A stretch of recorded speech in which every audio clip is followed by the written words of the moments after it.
MP Khushab madam सहायता की खसूसी काविशों से डिप्टी कमिश्नर खुशाब मोहम्मद हमजा साहब की हदायत पर महकमा हेल्थ की तरफ से लगाया गया मेडिकल कैंप का मैडम सहायता ने खसूसी विजिट किया। मजीद जानते हैं मोहम्मद रमजान की इस रिपोर्ट में। आज MP खुशाब मोहतरमा मैडम साजिदा आहिर साहबा की खसूसी काविश से और डिप्टी कमिश्नर खुशाब मोहम्मद हमजा सालिक साहब की हदायत पर मोहड़िया गाँव में महकमा हेल्थ की तरफ से लगाए गए मेडिकल कैंप का मोहतरमा साजिदा आहिर साहबा ने खसूसी विजिट किया। मोहतरमा की जानिब से इस सहूलत पर लोगों ने मोहतरमा को ढेरों दुआएं दी। इस मौका पर मोहतरमा और डॉक्टर साहिबान का क्या कहना था। DDHO फैजाबाद तो हमने सुबह से कैंप लगाया। अब तक हमारे को 111 मरीज हम चेक कर चुके हैं। जनरल जो वैक्सीनेशन हो रही है कोरोना की वो भी 50 से ऊपर हो चुकी है। जो 2 साल से कम के बच्चे हैं उनको रूटीन की वैक्सीनेशन लग रही है। जो हाइपरटेंशन के पेशेंट हैं उनको हम महीने की मेडिसिन दे रहे हैं। जो शुगर के पेशेंट हैं उनको भी महीने की मेडिसिन जा रही है। बाकी जो पेशेंट आ रहे हैं उस तरह से उनको मेडिसिन जा रही है।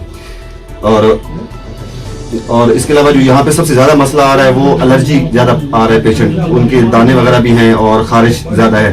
जो बच्चे आ रहे हैं उनके साथ मसला ज्यादा है, तो इसको भी प्रोब करना जरूरी है कि ये मसला क्या है, किस वजह से एलर्जी हो रही है। अभी तक ये इसका जो काज है वो पता नहीं चल सका। वो कोई जड़ी बूटी है, वो पानी की वजह से हो रहा है, ये तो एक लोगों की परसेप्शन है, लेकिन ये कंफर्म नहीं है कि ये किस वजह से हो रहा है। मैंने भी चेक किया, मतलब पूरी फैमिलीज को जो है ना खारिश दाने, उधर भी जो फीमेल्स आई हुई है वो भी छोटे छोटे बच्चे उनकी गोद में हैं, उनको भी यही मसला है। सफाई का इशू होता है।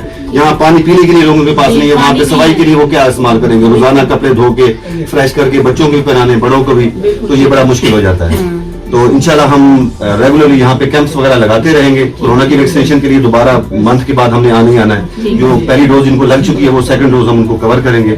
तो इंशाल्लाह हम साथ साथ जब भी इंस्ट्रक्शन होगी आपकी तरफ से, हमें डिपार्टमेंट की तरफ से, तो हम यहाँ पे आके हम कैंप लगाते रहेंगे। अब हम नेक्स्ट ये कोशिश करेंगे कि एक स्किन स्पेशलिस्ट को यहाँ पे भेजा जाए, कम से कम डायग्नोज तो होना कि ये एलर्जी की रीजन क्या है। मेन तो मुझे ये पानी ही लग रहा है, क्योंकि ये जो बारिशों का पानी जोड़ में इकट्ठा होता है वो वही इस्तेमाल करते हैं। वो जानवर भी वही पी रहे हैं, इंसान भी वही पी रहे हैं। पेट की बीमारियां उसी से होती हैं, स्किन की भी सारा मेरे ख्याल में इनका स्किन का जो मसला है ना उसी वजह से पूरी फैमिली जो है वो स्किन के एलर्जी में जो है वो यहाँ पे मैंने देखी है। छोटे बच्चे से लेके माँ बाप बहन भाई सब मतलब उससे अफेक्टेड है। तो लास्ट में फिर मैं डिप्टी कमिश्नर हमजा सालिक साहब का और हेल्थ टीम तो शुक्रिया अदा करती हूँ कि इन लोगों की काविश से यहाँ के लोगों को काफ़ी इससे जो है वो फ़ायदा पहुँचा है। शुक्रिया।